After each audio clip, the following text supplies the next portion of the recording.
Define the following. Number 1, mean value, absolute error, mean absolute error, relative error, and last is the percentage error. As we know that in every measurement there may be any error created by the observer or it may be created by the instrument. It depends on the different condition. So in this way we can minimize that error by using different types of measurement. So number 1 is here, we know that in the measurement if there is certain difference is obtained by the comparison of accurate value. अगर suppose for example मैंने suppose कोई किराने दुकान से मैंने कोई सामान खरीद के लाया, मैंने 1 केजी वहाँ से कोई सामान खरीद के लाया और अगर अपने घर में मैंने मेजरमेंट करके देखा तो वहाँ पर मेजरमेंट में मुझे मिल गया वहाँ पे 990 ग्राम ही वज़न आया, 10 ग्राम वज़न कम था। तो यहाँ पे जो 1 किलो मैंने कोई भी सामान खरीदा था उसमें 10 ग्राम का जो डिफरेंस आ गया, वो हो सकता है मेरे घर का जो इंस्ट्रूमेंट है उसमें 10 ग्राम का एरर होगा, या फिर हो सकता है कि जो किराने दुकान वाले ने जो मुझे सामान दिया उसमें उसने 10 ग्राम का कागज यूज कर लिया था, तो वो मुझे उसने जो सामान का जो चीज की क्वांटिटी को कागज के रूप में बेच के दे दिया। आपने मेजरमेंट के समय वो कागज हटा लिया था, उसका 10 ग्राम वजन हो गया होगा। या हो सकता है कई प्रकार का एरर है। आपने देखो हमारे घड़ी में हम लोग टाइम सेट करके रखते कि मैं 10 मिनट घड़ी को आगे रखता हूँ, तो हर समय जब भी मैं मेजरमेंट लूँगा तो मुझे 10 मिनट आगे आएगा। तो उस प्रकार से बार बार एरर अगर रिपीट हो रहा है, वही रिपीट कॉन्स्टेंटली रिपीट हो रहा है, तो उस समय के एरर को बोलते हैं हम कांस्टेंट एरर। अगर मान लो मैंने कोई टाइमिंग मैंने कोई सेट किया और उसका मेजरमेंट अगर हम गलत मिल रहा है, मैंने 5 बजे का अलार्म लगाया था और 6 बजे मुझे अलार्म बजा, तो वहाँ पे 1 घंटा हमारा घड़ी जो है पीछे चल रहा था, तो उस प्रकार से वहाँ पे एरर क्रिएट हो गया। आपने देखा हॉस्पिटल में डॉक्टर के पास में वेइंग मशीन होता है, हम कभी कभी वेइंग मशीन में जाके खड़े हो जाते और हम अपना वेट देखते, हमारा वजन जो है एकदम से 10 किलो का ज़्यादा आ गया, तो हम एकदम से ये हो जाते बाबा मेरा 10 किलो वजन कैसा हो गया। तो उतने में वहाँ पे नर्स बोलती है कि ये हमारा जो इंस्ट्रूमेंट है ख़राब है, आप जब भी खड़े होंगे आपका वजन 10 किलो से ज़्यादा देगा। तो उस प्रकार से वो इंस्ट्रूमेंटल एरर हो गया। अगर इंस्ट्रूमेंट की खराबी के कारण हमें एक्यूरेट एरर नहीं मिल रहा है तो उसको हम इंस्ट्रूमेंटल एरर बोलेंगे। अगर हमने कोई सेटिंग गलत करके रखा है, बार बार वही एरर रिपीट हो रहा है, तो हम उसको कांस्टेंट एरर बोलेंगे।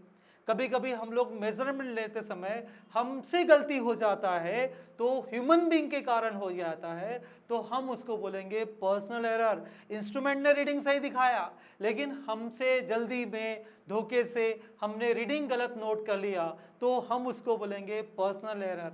और एक एरर ऐसा होता है, हम जब भी मेजरमेंट लेंगे तो उसका वैल्यू कभी भी समान नहीं आएगा। अगर मेरे पास में ये पेन है, इस पेन का मुझे डायमीटर मेजर करना है, तो वर्नियर कैलिपर करके एक इंस्ट्रूमेंट आता है, उससे जब भी मैं इसका डायमीटर मेजर करूंगा, मैंने यहाँ का डायमीटर मेजर किया, यहाँ का डायमीटर मेजर किया, यहाँ का डायमीटर मेजर किया, यहाँ का डायमीटर मेजर किया, और मेरे को मेजरमेंट लेने के बाद मुझे अलग अलग वैल्यू मिला। फॉर एग्जाम्पल हम एज्यूम करते x1 इजिकल टू 2.51 मिला सेंटीमीटर, x2 इजिकल टू मिला 2.54 सेंटीमीटर मिला, तीसरे बार रीडिंग लिया तो 2.52 सेंटीमीटर आया, चौथे बार रीडिंग लिया तो मुझे मिला 2.53 सेंटीमीटर मिला, उसके बाद में x5 नोट किया तो मुझे मिला 2.55 सेंटीमीटर मिला। तो ओवरऑल हमने यहाँ पे क्या देखा कि ये जो रीडिंग है ये कांस्टेंट है, इसमें कोई चेंजेस नहीं है, वेरिएशन यहाँ पे हो रहा है सेकंड डिजिट में। तो ये हो सकता है कि मैंने जो इंस्ट्रूमेंट यूज किया वहां पे ज्यादा दबा दिया, हो सकता है दूसरी जगह पे मैंने कम दबा दिया, हो सकता है ये पेन यूनिफॉर्म नहीं रहने के कारण हमें डायमेंशन जो मेजरमेंट आ रहा है वो सेम रिपीट नहीं हो रहा है। तो हर बार हमने क्या देखा कि आखिरी वाले डिजिट में कुछ वेरिएशन आ रहा है। सो इस टाइप के मेजरमेंट में जो एरर क्रिएट होता है उसको हम बोलते हैं रैंडम एरर, इसको बोलते हैं रैंडम एरर। तो ये रैंडम एरर को कैसे मिनिमाइज करेंगे, तो उसके लिए हमने यहाँ पे अगर सभी का एवरेज ले लिया, सभी का एवरेज ले लिया, क्या किया, x1 plus x2 plus x3 plus x4 plus x5 whole divide by 5 कर दूंगा, तो मुझे जो मीन वैल्यू मिलेगा, जो एवरेज वैल्यू मिलेगा, उसको बोलते हैं mean value. The average value of all the readings, the average value of all the readings taken by observer is called as mean value। तो सभी को मैंने जोड़ दिया और 5 से डिवाइड कर दिया, जितने रहेंगे, जितने वैल्यू रहेंगे उतने बार आपको उतने से डिवाइड करना है। अगर मान लो यहाँ पे 7 रीडिंग रहेंगे तो डिवाइड बाय 7 रहेगा। तो इस प्रकार से हमें x मिल गया। तो यहाँ पे हमने देखा 1 2 3 4 5 बीच का वैल्यू जो है वो है यहाँ पे 2.53 सेंटीमीटर। मैंने इनको सबको जोड़ा, 5 से डिवाइड किया, तो मुझे जो वैल्यू मिलेगा 1 2 3 4 5, तो ये बीच का जो रीडिंग है वो रीडिंग हम कंसिडर करेंगे 2.53 सेंटीमीटर। ये तो हमारे को यहाँ पे मीन वैल्यू मिल गया। उसके बाद में नेक्स्ट क्वेश्चन क्रिएट होता है, what is mean by absolute error. These are the observed value, these are the observed value which is observed by the observer, and these are the mean value which is calculated by using this formula, by taking the average value of all the readings। तो यहाँ पे mean value absolute error किसको बोलते हैं, हमने यहाँ पे x minus x1 कर दिया। मोड में लेना है, the difference between mean value and observed value is called as absolute error. अगर मुझे दूसरा वाला वैल्यू लेना है तो x माइनस x2 आ जाएगा, तीसरा वाला वैल्यू लेना है तो x माइनस x3 आ जाएगा, चौथा वाला वैल्यू लेंगे तो x माइनस x4 आ जाएगा। तो इस प्रकार से हमें पांचों रीडिंग का डिफरेंस ले लेंगे, तो मीन वैल्यू और ऑब्जर्व्ड वैल्यू का जो डिफरेंस आएगा उसको बोलते हैं एब्सोल्यूट एरर। उसके बाद में जो एब्सोल्यूट एरर आया उसका भी हमने यहाँ पे क्या कहते हैं, डेल्टा x1 मिल गया, यहाँ पे डेल्टा x2 मिल गया। तो इस प्रकार से सभी एब्सोल्यूट एरर का अगर एवरेज वैल्यू लेते हैं तो उसको बोला गया मीन एब्सोल्यूट एरर।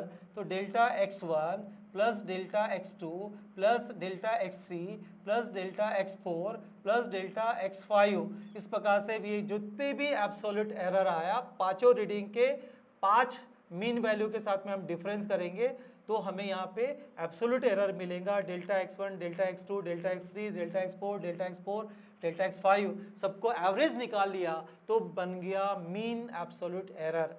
तो अब हमारे पास में हमने क्या कैलकुलेट किया, मीन वैल्यू निकाला और मीन एब्सोल्यूट एरर निकाला।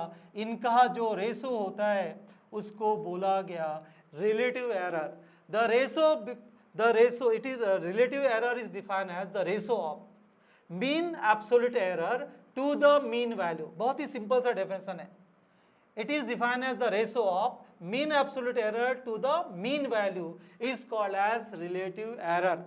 और लास्ट है परसेंटेज एरर। तो परसेंटेज एरर को रिप्रेजेंट किया यहाँ पे, अगर रिलेटिव एरर को 100 से मल्टीप्लाई कर देते हैं तो बन जाता है percentage error. When relative error is expressed in percentage, then it is called as percentage error। तो इस प्रकार से ये हमारा mean value, absolute error, mean absolute error, relative error और परसेंटेज एरर, नीट और JEE के पेपर में आपको रिलेटिव एरर के ऊपर से और परसेंटेज एरर के ऊपर से या फिर ये पूरे फार्मूले के ऊपर से न्यूमेरिकल प्रॉब्लम पेपर में पूछता है। बहुत सिंपल सा एक प्रॉब्लम मैं आपको परसेंटेज एरर का बता रहा हूँ, ठीक है। हमारे पास मैंने आपको फार्मूला लिख के दिया, एक मेरे पास में स्क्वायर है, इसका लेंथ L है, इसका लेंथ, स्क्वायर का लेंथ चारों तरफ का सेम होता है। मुझे इसका एरिया निकालना है तो फार्मूला पता है आपको, L स्क्वायर। तो आपको क्वेश्चन में दिया है, if the percentage error in the measurement of length is 2%, क्या दिया हुआ है, percentage error in the measurement of length is 2%, then what is the percentage error in the measurement of area. बहुत ही सिंपल सा क्वेश्चन है। तो मुझे यहाँ पे एरिया को परसेंटेज एरर के फॉर्म में रिप्रेजेंट करना है, तो मैं क्या करूंगा, तो therefore percentage error in the measurement of area is, कैसे लिखेंगे, delta A upon A multiply by 100 is equal to, area का फॉर्मूला एल स्क्वायर आया था, तो यहाँ पे 2 लेंथ यूज किया, 2 बार हम लेंथ को मेजर करें, 2 बार एरर क्रिएट होगा, तो यहाँ पे 2 times delta L upon L इसका फॉर्मूला आ जाएगा। तो मेरे को percentage error in the measurement of length दिया 2%, तो यहाँ पे क्या हो जाएगा 2 multiply by 2 is equal to 4%। तो यहाँ पे मल्टीप्लाई बाय, मैं अगर ऑलरेडी परसेंटेज में दिया हुआ है तो यहाँ पे 100 लिखने की जरूरत ही नहीं है, तो हमारे पास 4% इज द आंसर। अगर मैं क्यूब की बात करूंगा तो क्यूब का फॉर्मूला हो जाता है वॉल्यूम, क्यूब का वॉल्यूम कितना होगा एल क्यूब। तो यही problem, the percentage error in the measurement of volume of a cube, तो वहां पे क्या आ जाएगा delta V upon V multiply by 100 is equal to 3 delta L upon L, तो इसका आंसर आ जाएगा 3 multiply by 2 is equal to 6%।